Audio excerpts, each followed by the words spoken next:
یہ ٹیسٹوسٹیرون جو ہے نا ایک مردانہ ہارمونز ہوتے ہیں مردوں میں, یہ جب تک ہوتے ہیں تو آدمی آدمی رہتا ہے, اس کی عورت کی طرف اٹریکشن ہوتی ہے. جیسے جیسے آدمی کی عمر بڑھتی ہے یہ ٹیسٹوسٹیرون لیول آہستہ آہستہ کیا ہوتا ہے, کم ہونا شروع ہوتا ہے. 16 سال میں پیک پہ ہوتا ہے یہ, 16 سال کی عمر میں یہ ابل رہا ہوتا ہے, ٹھیک ہے نا, اتنا زیادہ ہوتا ہے. 16 سال کے بعد آہستہ آہستہ کم ہوتا ہے. 16 سال کی عمر میں بہت پیک پہ ہوتا ہے یہ, تبھی شہوت سے بھرا ہوا ہوتا ہے. نائٹ فال 2 دفعہ لڑکوں کو ہوتا ہے 16 سال کی عمر میں. دوپہر سوئے کہتے ہیں نا ٹرک الٹ گیا, پھر رات کو سوئے پھر ٹرک الٹ گیا, پھر غسل کر کے سوئے فجر سے پہلے پھر الٹ گیا. یہ 3 دفعہ تو ٹرک لوڈ بھی ہو رہا ہے. الٹنا اس کی علامت ہے کہ لوڈ ہو رہا ہے نا.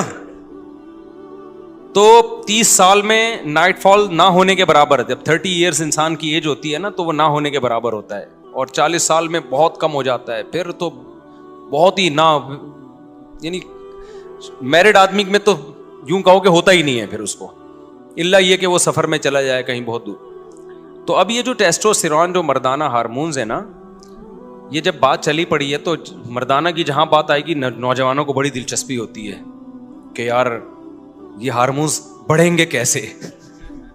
اب آپ کو نا اب دماغ میں یہ چیز آ رہی ہوگی یار مفتی صاحب یہ چھوڑو محرم کے بغیر جانا چاہیے نا محرم, اب یہ بتاؤ یہ ہارمونز بڑھیں گے کیسے. تو یہ بھی بتا دیتا ہوں, آپ ڈاکٹروں سے تحقیق کر لیں. یہ جو ہارمونز بڑھتے ہیں نا یہ کوئی ایسی میڈیسن نہیں ہے. آج کل لوگ مردانہ قوت کی دوائیں کھا رہے ہوتے ہیں, یہ کھا لو, یہ کشتہ کھا لو, یہ پشتہ کھا لو. او بھائی نارمل آپ کی صحت اچھی ہوگی تو آپ سب کچھ ٹھیک ٹھاک ہوگا آپ کا. تو جب اوور آل صحت خراب ہوتی ہے تو آپ پورے خراب ہونا شروع ہو جاتے ہیں. تو اوور آل اپنی صحت کو اچھا رکھو.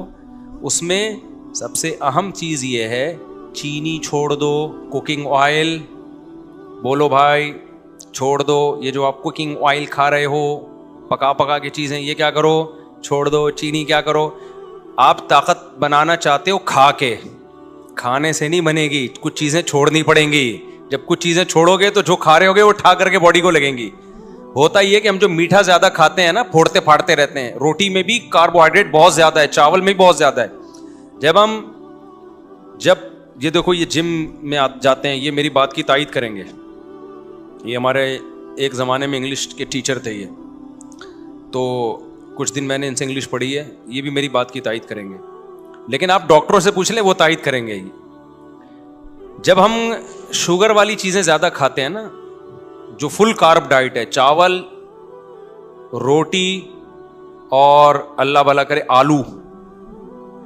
آلو میاں آپ زیادہ کھاؤ گے نا تو اس سے ہوتا یہ ہے کہ ہماری باڈی کا شوگر لیول بڑھتا ہے. پھر انسولین نکلتی ہے اس کو کنٹرول کرنے کے لیے. تو ہماری باڈی سارا دن شوگر ہی کے خلاف فائٹ کرتی رہتی ہے.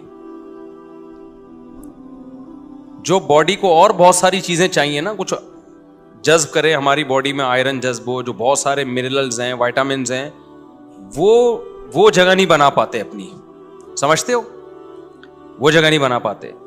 دیکھو اس کی مثال ایسے ہے جیسے لوگ دودھ پیتے ہیں نا ناشتے کے بعد. اب آپ نے 2 پراٹھے کھا لیے, اب جب آپ 2 پراٹھے کھا کے دودھ پیو گے تو دودھ آپ کی باڈی کا حصہ بنے گا؟ وہ تو پراٹھوں سے بھر گئی ہے نا باڈی کو, تو وہ پراٹھے ایڈجسٹ ہونے میں ہی 6 گھنٹے لگا دے گی. وہ کیا خیال ہے پراٹھے ہضم ہونے میں؟ تو وہ باقی چیزیں تھوڑی اس کو موقع ملے گا. تبھی آپ نے دیکھا ہوگا اکثر حکیم لوگ دوا بتاتے ہیں جی صبح نہار منہ کھانی ہے. وہ کیوں بتاتے ہیں؟ صبح نہار منہ آپ کا معدہ خالی ہوتا ہے, وہ قوت جاذبہ اس میں ہوتی ہے, جذب کرنے کی طاقت اور صلاحیت ہوتی ہے. جو چیز ڈالیں گے وہ ٹھا کر کے جذب کرے گا. تبھی افطار میں ہم جو کھاتے ہیں جزو بدن بن جاتا ہے وہ, کیونکہ معدہ خالی ہوتا ہے اور باڈی میں شوگر نہیں ہوتی, ہماری شوگر کی کمی ہوتی ہے تو وہ باڈی مانگ رہی ہوتی ہے. تو جو ڈالیں گے نا باڈی کے اندر کھائیں گے وہ جزو بدن بنے گا. اب جب آپ نے روٹی چاول اپنی خوراک میں زیادہ بنایا ہوا ہے, زیادہ حصہ کھا رہے ہیں, تو شوگر کو ہضم کرنے میں ٹائم لگتا ہے. انسولین جو ہم ٹون ہو جاتے ہیں نا میٹھا کھا کے, آپ نے دیکھا کہ میٹھا کھا کے ہم ٹون ہوتے ہیں نا, وہ ٹون ہونے کی ایک وجہ یہ بھی ہے کہ ہماری باڈی کو ورک کرنا پڑتا ہے. تو باڈی کا سارا بوجھ جو ہے وہ شوگر کو کے لیول کو کنٹرول کرنے میں لگ رہا ہوتا ہے. اس سے نقصان یہ ہوتا ہے کہ باڈی کو جو بہت زیادہ ہمارے منرلز چاہیے, زنک ہماری باڈی میں عمر کے ساتھ ساتھ بہت جلدی سے کم ہوتی ہے, تیزی سے کم ہونا شروع ہوتی ہے. تو یہ منرل آہستہ آہستہ شارٹ ہونا شروع ہوتے ہیں باڈی سے, اور آپ بڑھاپے کی طرف